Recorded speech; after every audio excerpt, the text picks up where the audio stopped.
But when have values like that, that are the values of all human revolution, been applied, not by a 10% minority, but by a 52% majority, and applied with the concrete dailiness that is woman's experience?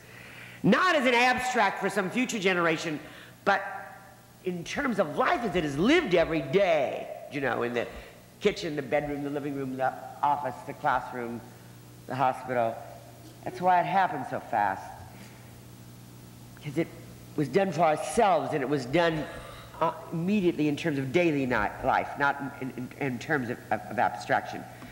But the thrust was woman's, you know, it's my second book, which was is always neglected. It's called It Changed My Life, and it's available in Dell paperback. And it came from the phrase that women say to me, it changed my life, it changed my whole life, the women's movement.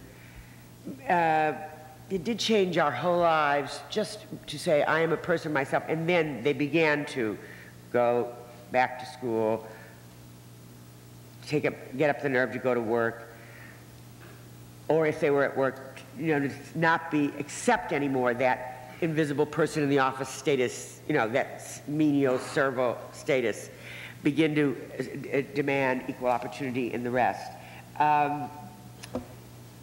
But the rage, it could seem, when that rage broke out, as if man was the enemy.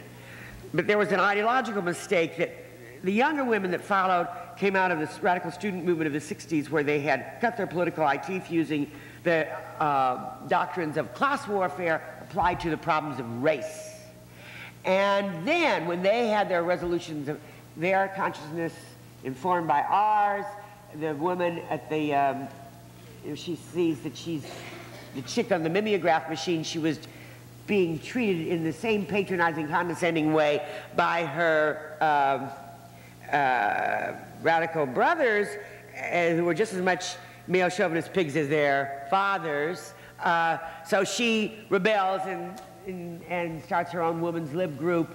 And because she has not had a lot of experience of life yet, she applies too literally to her own condition as woman versus man the ideology of class warfare or race separatism, which in fact denies the dynamic, psychological, human, sexual, social, economic, whatever, the human interrelatedness, the human interdependence of woman and man. That is our human condition. You can't get away from it. To deny it, to say, you know, somehow this is a war of woman against man, it's not the point. It's not the point. I and others today see the women's movement for equality is merely the first step of a very necessary sex role revolution. Not of woman against man, but of woman and man breaking through those obsolete masculine, feminine sex roles. Herb gives one name to, I'll give another, but you know, the masculine mystique as well as the feminine mystique that were indeed locking us in mutual torment in the family, that were keeping both of us from being all we could be, that were imposing false masks that denied our humanity to both of us, that finally, you know, built in both of us this enormous rage that, you know, we denied terribly essential parts of ourselves and then resented the other, you see, for not projected it onto the other, couldn't get it from the other, and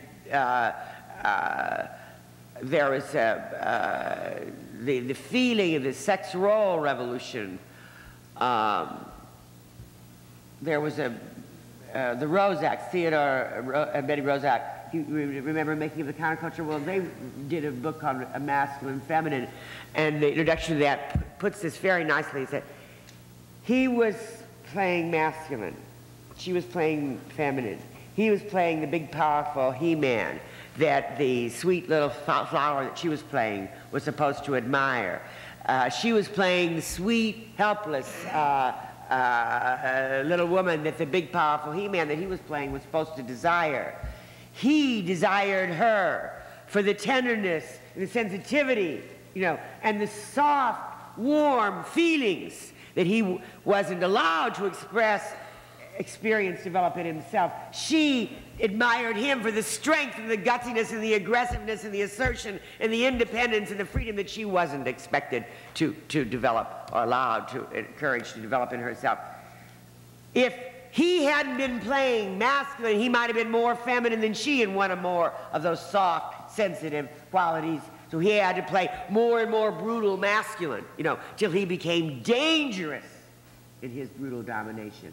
And if she hadn't been playing feminine, she might have been more masculine than he, and wanted more of those gutsy, aggressive, independent qualities. So she had to play more and more helpless until she became contemptible in her ineffectiveness and full of self-contempt. And then they took their revenge on each other in bed and out. There was one hitch. Wasn't really equal-handed, even-handed. Because the name of the game that he was playing, the masculine game, the power game, was the game that was rewarded by our society.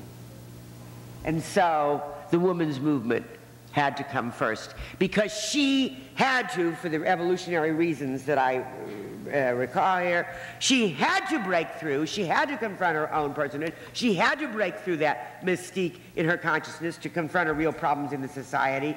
And furthermore, she could admit out loud that she wanted those qualities that were rewarded, you know, that gave that man that power, that seeming power, and domination and independence. He couldn't even admit that he would like a share of that soft, those soft, warm, tender, messy feelings, you know, and the sensitivities, and to be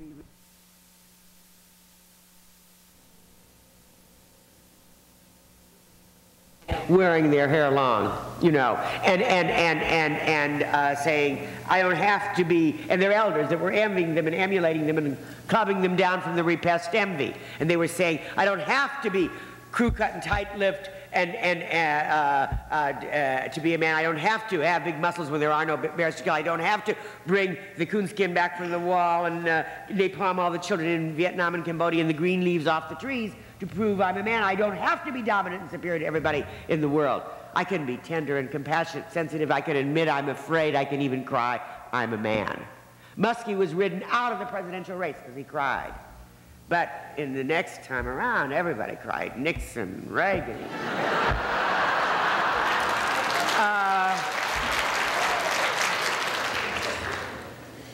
Well, so in the process that began then, but here you were, the man saying, I want out, I'm not going to do this, and the woman is saying, you're the enemy, you're the enemy, you're the enemy. You know, it's like we were locked in this thing, and it's like almost, you know, going in. So in the next episode of this soap opera, you know, we will deal with the problems of the present as we try to get out of the bind that we were in the past.